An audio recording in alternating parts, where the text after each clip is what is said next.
It's the e-commerce master plan podcast. Here to help you solve your marketing problems and grow your e-commerce business. Cutting through the hype to bring you inspiration and advice from the e-commerce sector and beyond. Here's your host, Chloe Thomas. Hello and welcome to our latest podcast. I'm Chloe and it is awesome to have you out there listening. In today's episode, we are getting deep into the world of marketing strategy, but do not be scared. This is the sort of thing which is going to help you separate the wheat from the chaff, help you work out what you really should be focusing on in order to grow your business, because you're in for a real treat today, because we've got a guy on who has 25 years of experience getting consumers to spend money from the comfort of their own homes for some of the biggest retail brands in the UK. Now, without the sponsors, the podcast wouldn't be possible, so please do check them out. This episode is brought to you by Send Pro Online from Pitney Bowes. Save time and money no matter what you ship or mail with the Send Pro Online software. Print shipping labels and stamps right from your desk and access discounted rates for as low as $4.99 per month. Try it free for 30 days and get a free £10 scale when you visit pb.com/masterplan. That's pb.com/masterplan. This episode is brought to you by the world's first pay-as-you-grow e-commerce platform, ShopIt. Supporting online sellers of every size, ShopIt gives every customer every feature they need to run an e-commerce business from day one, irrespective of their turnover.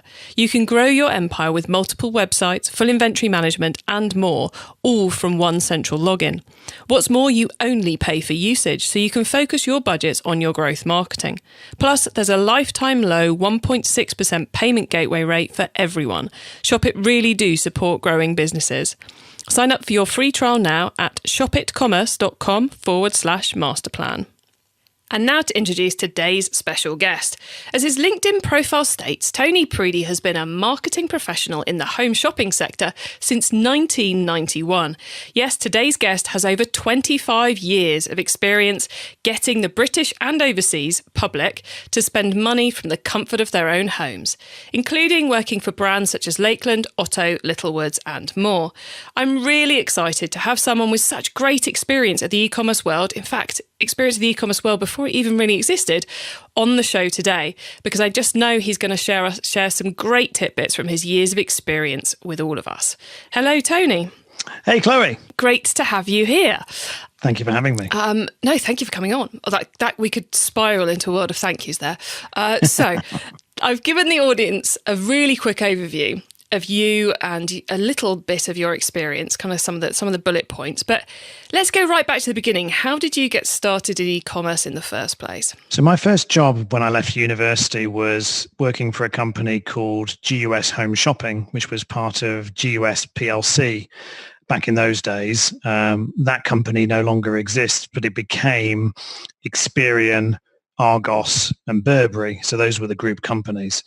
And what was GUS Home Shopping is nowadays part of what is Shop Direct Group. So I worked for GUS in its various incarnations for about 15 years, starting from the early 90s, and was into direct marketing, first of all. That's sort of where I got my schooling. When I joined GUS, it was as a direct marketeer, so I was creating mailings, but that took us into the whole issue around the segmentation of customers and cost per response, return on investment, customer lifetime value.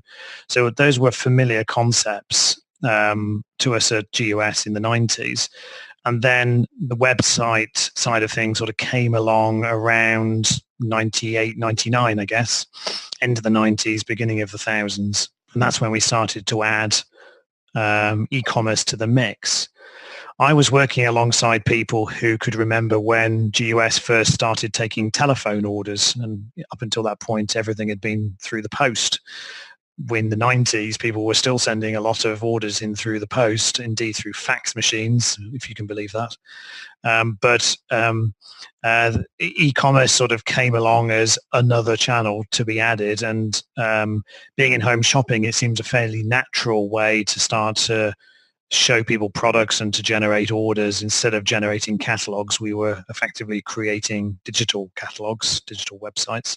And so it grew quite naturally from the the systems and processes that were already there to support that home shopping business.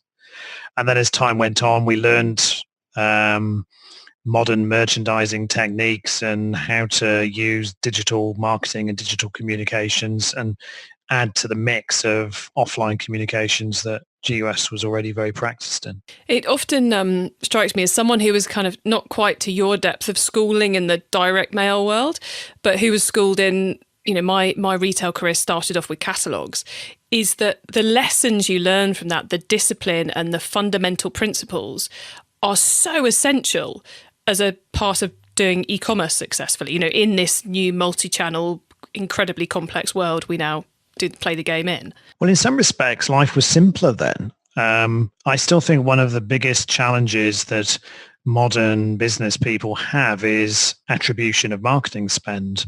Trying to understand return on investment is nowadays extremely challenging. But back when I started, we were able to measure response rates to 2 decimal places because everybody quoted a response code. And you could only respond if you had some sort of account or reference number. So response attribution and the ability to, for example, test different contact strategies for impact was straightforward. It's actually got harder as time's gone on, as the number of contact channels has increased. The ability to be able to discern cause and effect has got tougher.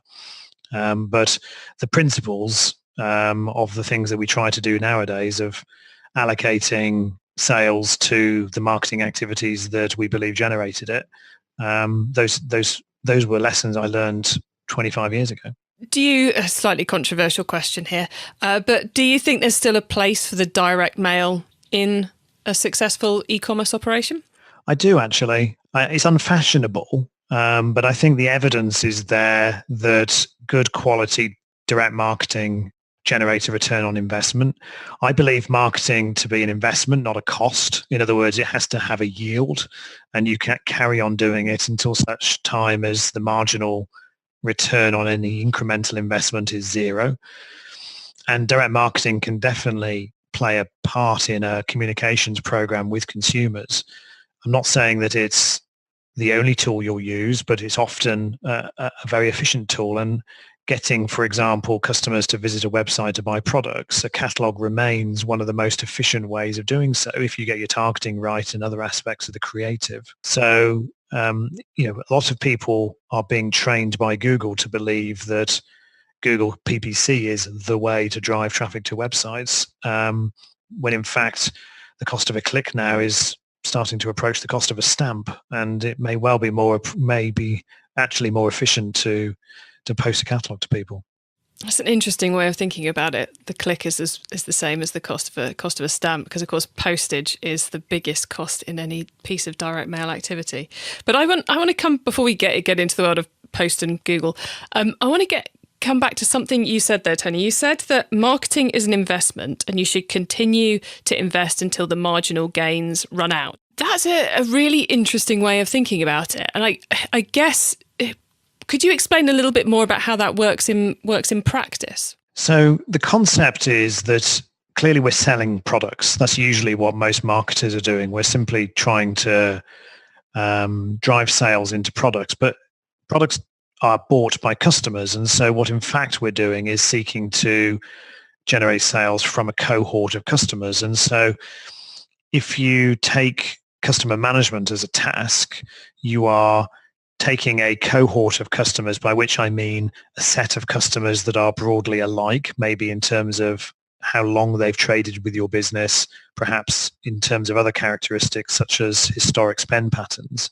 And you're examining them and you're saying, what can I do to this group of people over a period of time in order to improve their value to my business? In other words, generate more sales than the cost of those sales, if you see what I mean. So you can only invest up until the point that the contribution from the sales you're generating more than pays for the cost of the marketing, else you're going backwards. And so what you've effectively got is the idea of a group of customers into whom you invest in order to increase their value over time. And you can undertake tests where you take, say, a fraction of a group of customers and expose them to communications A and another part of that same group and give them communication series B, one of which may be more expensive than the other, one of which may be using different techniques than the other, and you measure the impact on that group of customers. And having understood perhaps your ability to influence the behavior of customers over time, it then influences your customer acquisition strategy, because if you are seeking to make money on your first order, fantastic, you can carry on doing so until you struggle to recruit customers profitably. But it's quite usual to find that actually you need to sell to a customer a few times before you have recovered the cost of acquiring that customer in the first place. And so understanding what leverage you have on customer behavior once recruited strongly influences what you can afford to spend on acquiring them in the first place. I suppose the place we've reached now in 2019 compared to where we were for most of the 2010s is that we can actually take that A/B testing philosophy at the audience level. These people will get X and these people will get Y. And we can replicate that across the great majority of paid online channels as well as offline. We can do email in the same way. We can do ads in the same way if we use audience integrations. So actually you can construct an entire sequence of multi-channel marketing activity and segment that by one audience gets this set and one audience gets that set, which could be these guys get Facebook ads, these guys don't, or it could be these get video Facebook ads and these don't get video Facebook ads and everything else is the same, which is actually quite an exciting place to be as a marketer. It is truly exciting, but it is complex, and I don't want to pretend that it's easy. I over the years have done a great deal of work trying to understand response attribution and return on investment economics, and have time and time again gone back to this concept of trying to grow customer value in groups over time. And I wouldn't say that I've given up trying to do campaign level attribution, but I find it less important than the customer level value measurement, because trying to work out which combination of actions yielded a particular result, you can test yourself to craziness if you're not careful. And one of my favorite authors is a guy called Nate Silver, who wrote a fantastic book called The Signal and the Noise. And one of the things he talks about in that book is the importance of robust statistics when evaluating and measuring things, because I've seen massive amount of test activity that is ultimately futile because the test design is flawed and effectively what you're observing could well be random. And so when you try to work out every last nuance of difference between one group and another, you can drive yourself nuts. Whereas if what you're doing is taking fairly large changes and applying them to large groups of people, you can come up with statistically robust results reasonably quickly. And when we're talking large groups of people, just to make sure the listeners are understanding, we're talking tens of thousands, if not hundreds of thousands of people in each segment. It depends on the nature of the business and the scale of the difference that you're trying to measure. So going back to my Gus days, I am old enough to have started work before computers were on desks, and we had log tables. We literally would work out our test and control groups and our sample sizes using log tables. Nowadays, we just go on Google and do it. Or go on the internet and do it for sure, because there's tools available. So essentially you have to go and tell a maths process, this is how many people I've got to play with, this is the size of measurement I'm trying to take, and it will tell you what your sample size needs to be. Everyone who's out there listening, we're not going to go any further into how you calculate that. Go and Google statistical significance if you want to look into that. I'll save both me and Tony from diving deeper into that right now. Now, Tony, you said also in that section that for you the testing starts at the customer level. We're not talking about sending out an email to 50% of the list and 50% of the list. We're talking about here's a group of customers that we want to focus on improving things on, and that's where it all starts. The segmentation starts with the customer, not with the marketing method. Absolutely. So channel is the last thing to utilize. It's usually the selection tool for the message. It's not usually the dimension you use when segmenting. I mean, like pretty much all the things I'm going to say, there are always exceptions to every rule. But generally speaking, I would segment on tenure. So I would certainly look at new customers different from existing customers. I'd look at recency. So new customers are almost by definition recent customers, but other customers have similar recency. But you may have customers you recruited last year, some of whom are trading very well, have purchased from you several times since that first order, some of whom have done nothing since that first order. So tenure is a really important dimension, and then recency and frequency and value would be the classic dimensions to use. And then once you've gone beyond RFM, then you'll start to look at other things, other behavioral characteristics, like which may be, if you're a multi-category merchant, it may be looking at which categories people are purchasing from. You can then start to develop strategies to either get them to buy from the same category again or to sell them into an adjacent or supporting category. Excellent explanation. Thank you. Now, post your Goss days, you moved on to work at Lakeland, which certainly our UK listeners will know of as a multi-channel retailer with high street stores, as well as catalogues, as well as a fantastic website service too. Many of our international customers will know that as well. So how did you find this adapted to the world of multi-channel when you got involved at Lakeland? Before I joined Lakeland, I'd done about 18 years or so in home shopping businesses that were principally distance selling businesses in one form or another, whether that was through catalogs, through digital marketing and e-commerce. Lakeland was all of those things, but it was also stores. And so understanding how to use store level marketing to create a outcome at customer level was really, really interesting, but also challenging, not least because in Lakeland's case, the vast majority of those sales are anonymous. It is the least trackable sales channel, isn't it, by far, the retail? Yes. So I'm aware of some retailers that are generating 70% plus customer identification at the point of purchase, largely by GDPR compliant data collection at the point of purchase. Tends to work best in relatively low frequency, relatively high value environments. But I can think of clothing and footwear retailers that are achieving that sort of level of penetration. Tesco's is probably the most famous grocer that is similarly achieving that level of penetration, but with its club card product. So yes, you can track, but for the vast majority of retailers, you just don't know who walked in that door. And you are trying to influence physical behavior using direct marketing, including digital marketing. But the attribution is a pain. And I guess the other side of the attribution challenge with retail is you've also got the sales targets for the shops and all of that side of thing, which, you have to have the store team at all levels in the business on board if it's going to work, don't you? Yes, it's commonplace.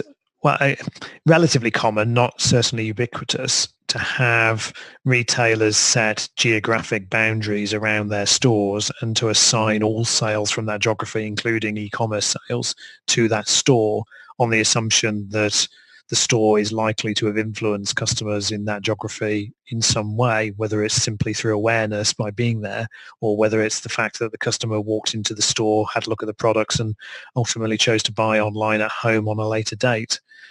So that sort of form of attribution is now fairly normal, but it's still tough trying to work out how much of your online sales and your online marketing budget should be assigned to your store channel, and equally, put it the other way around, how much of the rent and rates and staff costs in your retail stores are actually properly assigned to your e-commerce channel. I have to say I am fairly cynical about a lot of the work that goes on around channel profitability, because I think it's pretty futile. It's back to my Nate Silver thing.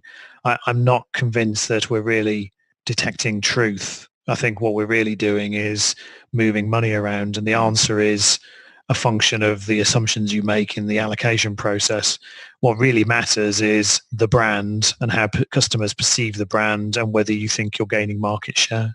Yeah, I think there does reach a point with any kind of analysis or attribution where you're just kind of like coming up with an answer to keep the board happy a lot of the time, rather than actually doing anything which actually improves performance. It is clearly a material question for many retailers. I mean, in the news around the time we're speaking, Majestic Wine are contemplating closing all their shops in order to go digital only. I mean, that's massive. There are lots of retailers, as is well documented, that are working in an environment where physical footfall is declining. And that was a challenge for us when I was at Lakeland. It was trying to understand the interaction between the stores, which were generally speaking in shopping environments where footfall was declining, and their contribution towards the overall business. And I guess the other side of that is you look at some of the businesses that started as pure play online, like Made.com and others, who have now got physical retail stores where maybe you can take product home, maybe it's purely a showroom. So I think it's been interesting over the last 10 years seeing how that offline, online world are learning to live with each other. But I think there's a lot more evolution to come in that space. I think, we've already discussed how ancient I am and how my experience predates the internet and all that stuff. But I think that when digital directors or digital this, digital that sort of cropped up, it had a fairly short lifespan because it was a channel orientation that ultimately wasn't customer or brand oriented. And so you're now starting to see those fall back into roles which are multi-channel or omni-channel roles, of which digital is no doubt an important part, but are more generic roles. When we're looking at the overall subject of growth, we're having to look at that sort of total picture rather than the trying to assign everything down to the channel level. And that might mean that, for example, rent becomes a part of the marketing budget because it's regarded as analogous to the money that's spent on brand advertising on TV or on digital media. Makes perfect sense. Now, you just brought up the topic of brand there, and you've worked for some big consumer brands and been marketing director of big consumer brands, and yet we've been talking very much about more direct to customer marketing methods thus far. So in the jobs you've had, have you allocated a percentage of spend to brand awareness, or has it always been about creating a seamless brand or a consistent brand, I should say, across other channels and allowing that to do your brand awareness for you? Well, there's 2 points here. One is the brand is probably, and managing the brand is probably one of the most important things that a marketing director will do. So there's the basics around what does the brand look like? Is it consistent? Does it have a distinctive style about it that means that it has good recognition factors? But it's really about managing the experience, and therefore what does the brand stand for? What do consumers perceive it to be like? Personifying the brand. And so those the softer side of marketing, if you will, the less financial side of marketing are tremendously important. But when deciding to invest in amplifying that brand message once you've created it and using brand building techniques, whether that's PR or sponsorship or advertising, as we've been discussing, the attribution of that spend is tough, but you have to sort of do something. You have to use some rule of thumb that does create some sort of relationship between your brand activity, your level of awareness and saliency, and your turnover, and you invest accordingly to your beliefs.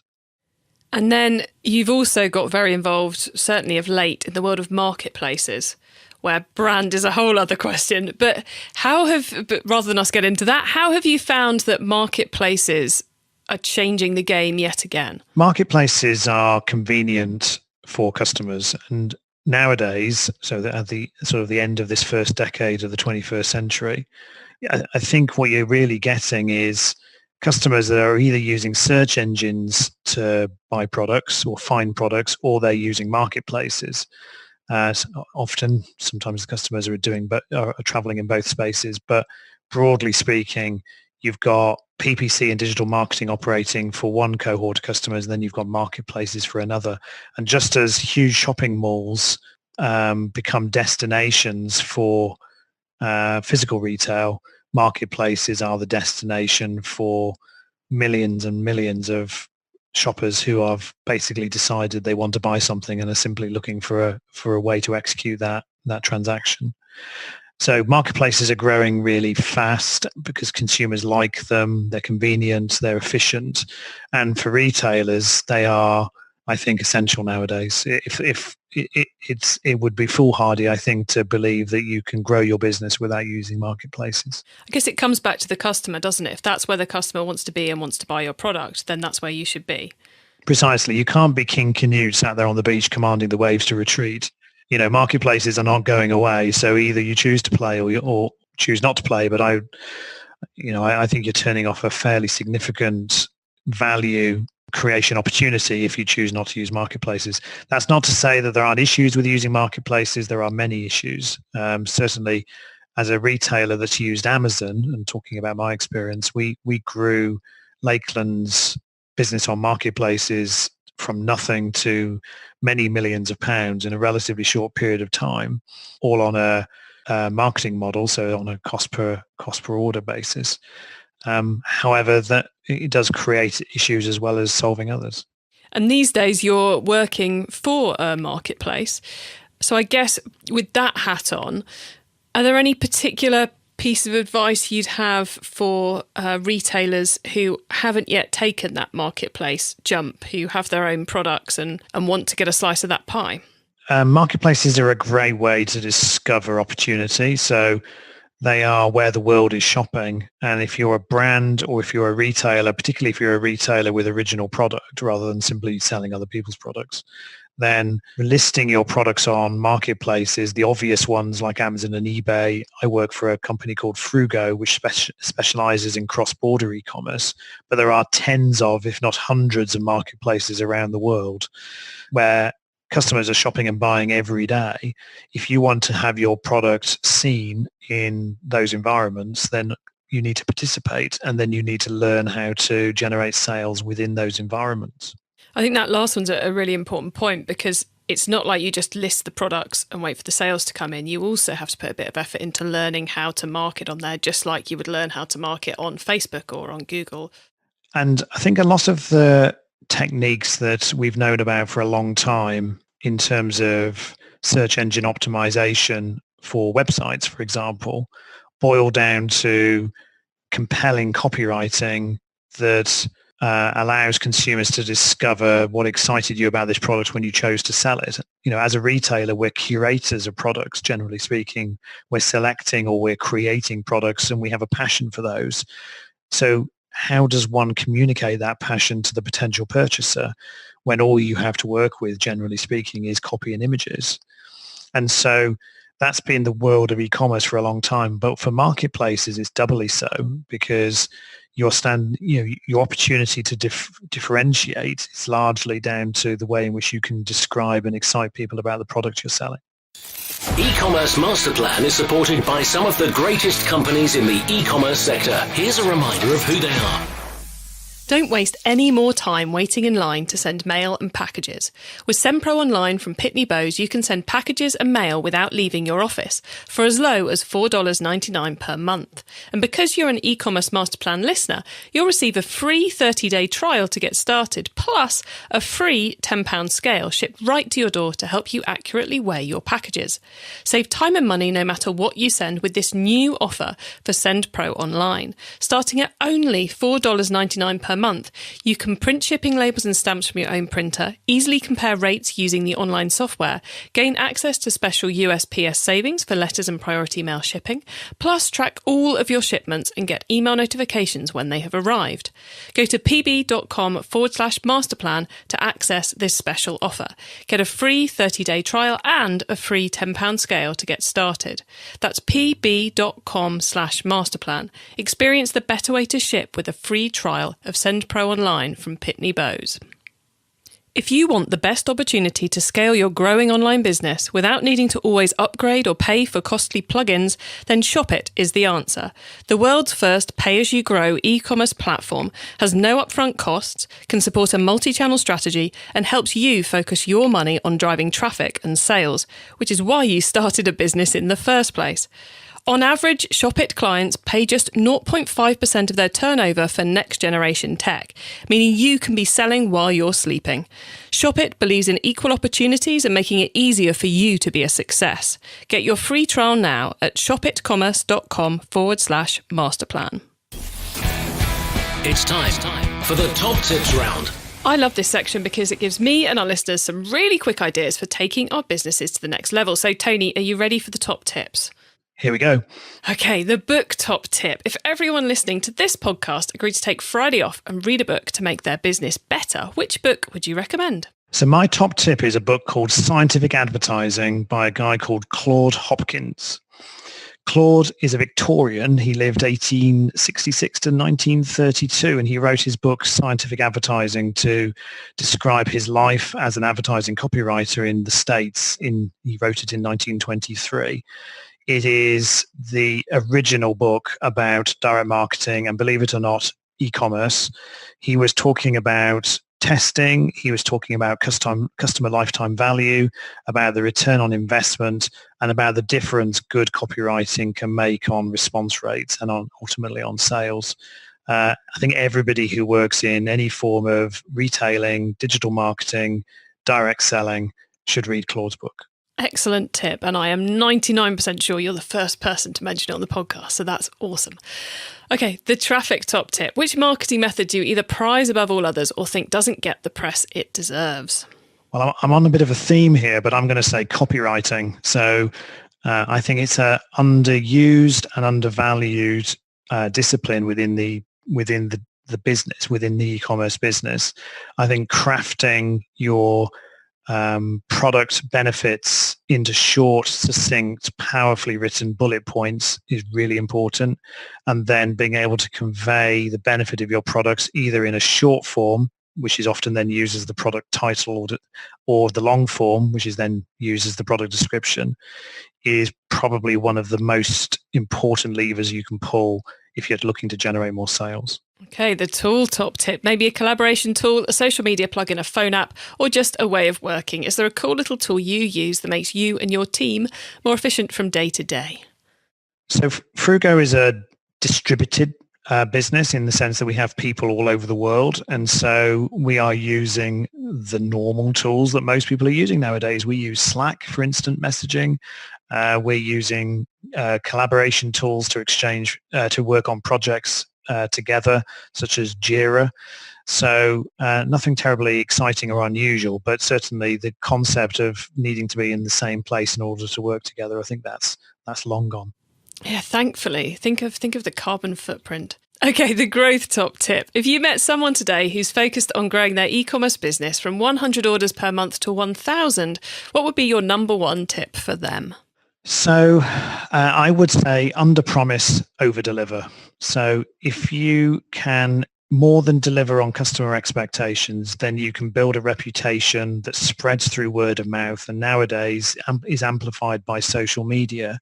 You will build a reputation as being an expert or as being reliable in your sector. And if you can add to that you stand for something, so you have a point of view or you are distinctive in some other way, then you've got a second string to your bow. You can both be believed as a credible provider of your product or service, and you can be relied upon to give customers the solution they're looking for. Oh, that's almost a mantra for life, isn't it? Under promise, over deliver. Neither too extreme. Okay, Tony, before we say goodbye, could you please let the listeners know a little bit more about Frugo and where they can find you and Frugo on the web and social media, please? So I work for Frugo.com.